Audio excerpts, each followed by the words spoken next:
exposé a porté sur les savoirs endogènes et la conservation de la biodiversité. Comment on peut mobiliser ces différents savoirs endogènes, en fait les savoirs locaux, les savoirs ancestraux, indigènes, comment on peut les mobiliser pour que nous puissions assurer, préserver la biodiversité. Et donc mon exposé essaie de montrer ça. Quels sont ces savoirs-là qui existent et qui ont servi à cela. Et ensuite montrer comment aujourd'hui ces savoirs sont un peu relâchés, comme c'est une espèce de perte de vitesse par rapport à un certain nombre de facteurs, dont la modernité, les métissages culturels, l'arrivée des religions universelles ou universalisantes comme le christianisme et l'islam, tous ces genres d'éléments qui ont fait en sorte qu'il y ait cette diminution mais aussi la marchandisation maintenant de biens, le développement démographique et tout ça. Voilà, c'est ce que j'ai essayé de démontrer. Maintenant, pour dire qu'il faut partir de là, on ne peut plus reconstituer ce qu'on pouvait faire avant parce que ces systèmes-là, ces mécanismes traditionnels de conservation de la biodiversité devaient poser sur un certain nombre de règles et des sanctions qui étaient d'ordre métaphysique, qu'il est difficile de reproduire aujourd'hui. Alors donc je disais qu'on ne peut pas vouloir reconstituer ça parce que ce serait une utopie, mais ce serait aussi tout à fait une mauvaise pensée que de balayer tout ça d'un revers de main. Donc il faut les répertorier, il faut les inventorier, en même temps que les dépositaires de ces savoirs-là, pour les valoriser et commencer à les vulgariser, aussi bien dans les écoles, dans les familles, dans les églises, et dans tous les différents milieux de socialisation, pour que ça reprenne un peu de la valeur, parce que sinon on est en train de perdre. Et l'avantage de faire ce type de mécanisme, c'est que ça permet d'indigéniser, si vous voulez, ce combat pour les changements, contre les changements climatiques. Puisque les gens, dans beaucoup de milieux, les gens considèrent que ces combats contre les changements climatiques, c'est un combat qui leur est imposé. C'est des histoires des érudits, des occidentaux, des blancs qui viennent nous demander de faire ci. Or, nous avons dans nos traditions des éléments que nous pourrions mobiliser qui mettraient, si vous voulez, qui feraient une appropriation, qui contribuerait à une appropriation locale, ce que j'ai appelé indigénisation. Alors, ces éléments, c'est des savoirs là. On a par exemple les calendriers alternatifs des activités socio-économiques qui faisaient qu'à une certaine période de l'année, on faisait tel type d'activité, à une autre période, on faisait cela. Et donc, c'est pas là tout le temps qu'on faisait la chasse, par exemple, c'est pas tout le temps qu'on faisait la chasse des petits gibiers. Il y avait même chasse des petits gibiers à un moment, chasse du gros gibier à un autre moment de l'année. Et la pêche, c'était pareil. Et donc, on faisait des rotations, par exemple, pour la pêche. On ne pouvait pas pêcher. Par exemple, j'ai vu que chez Lembol, ils faisaient des rotations. Cette rivière-ci, on va pêcher les poissons cette année et on passe encore 3 ans avant de revenir à cette rivière-là. Voyez-vous, ça permet de régénérer les espèces dans cette rivière et ça évite d'épuiser la ressource. Et c'est des choses qu'on peut valoriser. Il y a aussi, il y a également des interdits de toutes sortes qui concernaient notamment les forêts, ce qu'on appelle les forêts sacrées. Il y avait des interdits qui concernaient les arbres et qu'on ne pouvait pas couper tel type d'arbre, notamment. Et il fallait, où il y a des animaux qu'on ne pouvait jamais abattre, sauf les dépositaires de la coutume et sous certaines conditions. Il y avait des forêts où personne ne pouvait accéder, sauf les initiés, une chose. Et donc, ça permettait de préserver ces animaux. Donc, il y a toute une panoplie de savoirs endogènes et des pratiques qui peuvent être mobilisées par nous aujourd'hui pour gagner ces combats et indigéniser ces combats contre le changement climatique. Évidemment, donc c'est ce que j'ai dit, on peut faire ça, ça saute aux yeux qu'on peut le faire. Et j'ajoute qu'on peut, et c'est faisable, donc on peut le faire. Et on peut aussi prouver aujourd'hui que les savoirs endogènes ont permis de conserver, de préserver la biodiversité.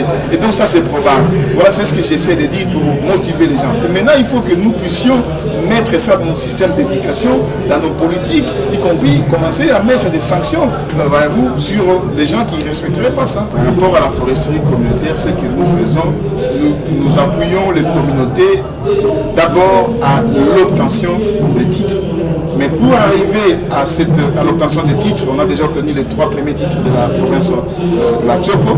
Et pour arriver à ça, il y a tout un travail que nous faisons en amont.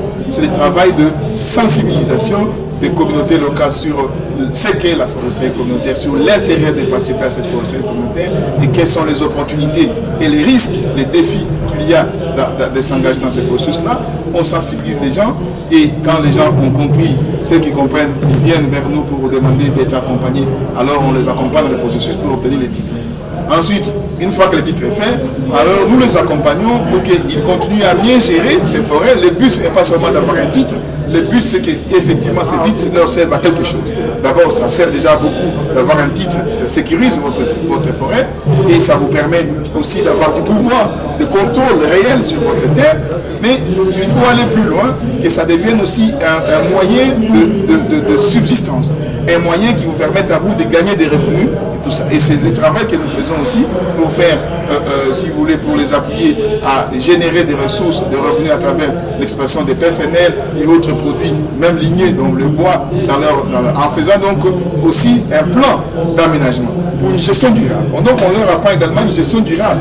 Et c'est ça que l'on fait à travers des plans d'aménagement simples qu'ils doivent faire dans leur CFSL et on les accompagne dans cette voie-là. Pour que, si vous voulez, c'est tout un package pour la mise en valeur. Donc, gouvernance, aménagement, mise en valeur et gain en termes de bénéfices pour les membres de la communauté, aussi bien individuels que collectifs. Mais au-delà de tout ça, on les forme également et on les appuie pour que les gens puissent également avoir l'esprit d'entrepreneuriat, que les gens créent aussi des entreprises qui leur permettent d'avoir des sources de revenus en dehors d'aller faire les activités champêtres, les champs et autres. Donc voilà, en gros, ce que je peux vous dire, ce que nous faisons en tant que Tropondos pour accompagner la communauté dans la foresterie. Donc si vous voulez, les communautés dans les processus, le processus de foresterie communautaire, c'est un processus qui est participatif, itératif. Et donc, ça signifie quoi? Et inclusif aussi. Ça signifie quoi? Il y a beaucoup de va-et-vient entre l'accompagnateur et les membres de la communauté. Il y a aussi beaucoup d'interactions entre ces membres de la communauté, l'administration, le pouvoir public et les partenaires qui sont dans les milieux, les entreprises, tous ceux qui sont tout à côté. Mais c'est aussi, je disais donc, inclusif. Et inclusif, ça signifie que personne n'est resté sous les carreaux. Même les populations qui ne sont pas, si vous voulez, qui ne partagent pas les mêmes liens de sang, des lignages, des claniques avec la communauté locale en question, sont dans ces processus-là. Et donc les communautés, quand elles organisent des élections avec notre appui, elles élisent parfois dans les comités des gens qui ne sont pas des enfants qui ont le même sang, qui appartiennent à leur communauté selon l'esprit de la loi. Et donc on voit bien que c'est un processus qui est inclusif dans les faits, mais qui est aussi participatif.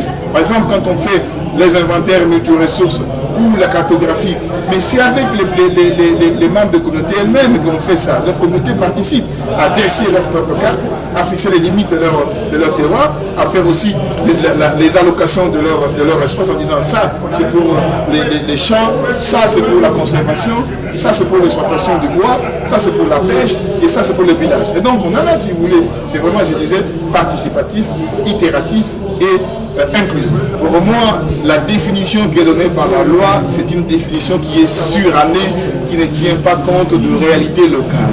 Et pour moi, une communauté locale, et c'est bien ce que les communautés locales elles-mêmes ont compris, elles n'ont pas eu besoin d'aller à l'école, elles ont compris ça, c'est tous les gens qui partagent un espace. C'est le fait de partager un espace et un territoire avec les valeurs communes, une vision commune de cet espace-là. Et c'est pour moi, ça c'est fondamental, c'est ça la communauté locale. Et je me réjouis beaucoup que partout, les communautés que nous appuyons ont toutes compris d'elles-mêmes sans qu'on ait à faire un travail de sensibilisation sur la question. Que deviendra la terre, l'air d'un climatiseur ne remplacera jamais l'arbre. Faisons très attention et nous adaptons au monde, de n'avoir pas l'intention